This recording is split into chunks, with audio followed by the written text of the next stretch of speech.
सत्संग सुनते ना तब तो लगता है कि दुनिया बनी नहीं है।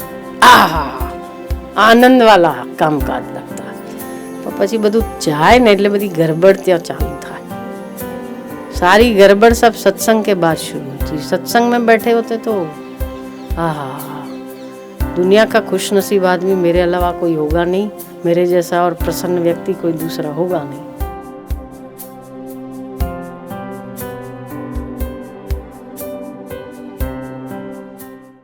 तो मुझे सवाल किया सुबह किसी ने कि जब सत्संग सुनते ना तब तो लगता है कि दुनिया बनी नहीं है। आनंद वाला कामकाज लगता है। तो પછી બધું જાય ને એટલે બધી ગરબડ ત્યાં ચાલુ થાય। सारी गड़बड़ सब सत्संग के बाद शुरू होती। सत्संग में बैठे होते तो दुनिया का खुश नसीब आदमी मेरे अलावा कोई होगा नहीं, आनंदित आदमी कोई और होगा नहीं, मेरे जैसा और प्रसन्न व्यक्ति कोई दूसरा होगा नहीं। अभ्यास नहीं है ना।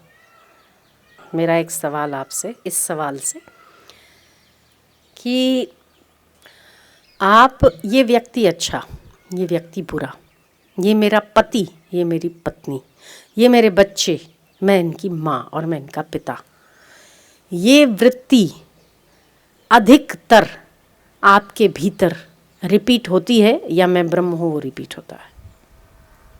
याद भी नहीं आता। रिपीट तो बहुत दूर की बात है। क्या दृढ़ होगा फिर? वही होगा जो आप सोचते।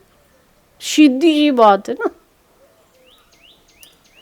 मैं इसका पति, मैं इसकी पत्नी, मैं इसका ये कर्तव्य, मेरा ये है, मेरा ये है, मैं इनका बच्चा, ये मेरी माँ है, मैं माँ हूँ, ये पिता है। तो सारे बंधन और कर्तव्य हैं आपके। या आप यदि ब्रह्म हैं तो कर्तव्य आपका ब्रह्म पूरा करता। कितनी देर आप दिन में, कितनी देर अपने संबंधों को लेकर या अपने शरीर के संबंध को लेकर आप अधिक से अधिक चिंतित, अधिक से अधिक आप वृत्तिवान, उन वृत्तियों में कितनी देर रहते हो? और कितनी बार एक दिन में ये सोचते हो कि मैं मुक्त हूँ, आनंद स्वरूप हूँ, ब्रह्म हूँ? कितनी बार बताओ ना, गिनती लगा के। कितनी बार ये सोचते हो कि मैं ब्रह्म हूँ? एक बार भी नहीं, एक बार भी नहीं। या मैं परमात्मा का हूँ, कितनी बार सोचते हो? एक बार भी नहीं। तो उसका आधिक्य ज़्यादा है, उसकी न्यूनता ज़्यादा है। तो मैंने आज सुबह कहा कि एक नियम बनाओ कि दिन में 24 घंटे होते हैं, 8 घंटे तो सोने में चले जाते हैं बच्चे।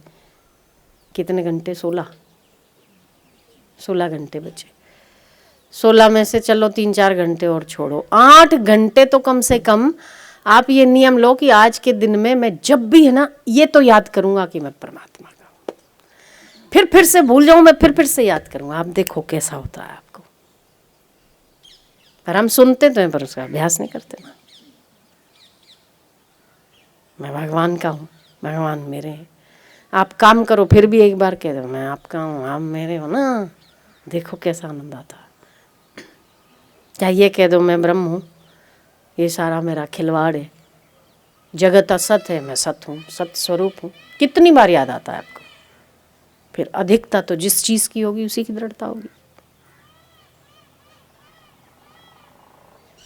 मैं शरीर हूँ, ये शरीर मेरा है, ये संबंध मेरे हैं, सारे बंधन है आके चारों ओर से फांसा तो खुद ही दे रहे हो। गले में फांसा तो खुद ही फंदा डाल रहे हो, और क्या। ये मेरा मित्र है, मेरा शत्रु है, ये है। उसकी दृढ़ता अधिक है, उतनी आपको यादगिरी भी नहीं होती कि मैं ब्रह्म हूँ या मैं परमात्मा का हूँ या मैं भगवान का हूँ। याद आता है? बताओ, आता है? नहीं आता। उसका अभ्यास नहीं है। जिस चीज़ का अभ्यास होगा उसी की दृढ़ता होगी। अभ्यास करो। सोचो आज के दिन में मैं कम से कम 25 बार तो याद करूंगा कि मैं ब्रह्म। कोई बात नहीं, आपको अनुभव नहीं तो याद तो करो। कौन सा उसका चेहरा चांद का है, फिर भी तो कल्पना ही तो है ना। कल्पना ही तो करते हो ना, तो ये भी कल्पना है। अगर वो कल्पना करने से आप वासनावन बन के बंधन में पड़ सकते हो, तो ब्रह्मत्व की कल्पना करके आप मुक्त भी तो हो सकते हो।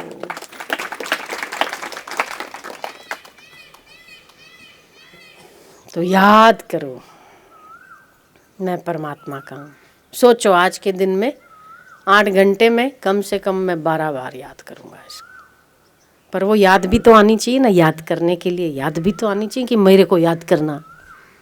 वो याद नहीं आता तो ठोसता किस बात की है? ठोसता जगत की है। तो दुख तो उठाना। ब्रह्मत्व की कल्पना के बिना किसी का भी सुखी होना संभव नहीं है। कोई निंदा कर ले वे तब याद क्यों नहीं आता? जगत असत है, करो ना तब देखो कैसा चमत्कार होता। तब तो हाथ में तलवारें उड़ जाती। जगत सच्चा, इसने मुझे बुरा भला कहा। फिर आपके द्वारा जो कर्म होगा वो राग द्वेष युक्त नहीं, राग द्वेष रहित होके होगा। और अगर वो कर्म होगा तो वो सबसे सुंदर कर्म होगा। वो बंधन डालने वाला नहीं, बंधन से मुक्त करने वाला होगा। तो आज से अभ्यास शुरू करो। आज के दिन में 8 बार पक्के से पक्का मैं बोलूँगा जोर से, ओ प्रभु मैं तेरा तू मेरा। देखो हाँ मैं ब्रह्म हूँ, आनंद स्वरूप हूँ, सुख स्वरूप हूँ। याद करो।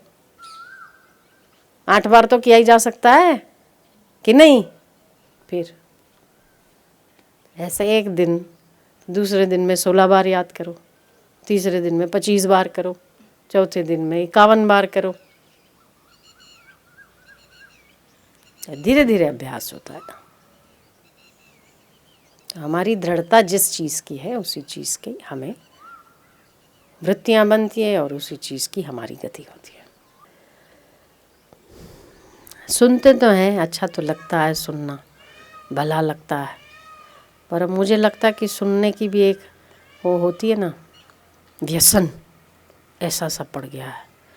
जैसे बीड़ी फूकना व्यसन है, सत्संग सुनना भी व्यसन हो गया। बैठे रहे, कानों में शहद घुल रहा, अपने को तो बोलना पड़ नहीं रहा, सामने वाला बोल रहा, अपना गला खराब कर रहा, समय दे रहा, अपन सुनते रहो। आहा मज़ा आ रही।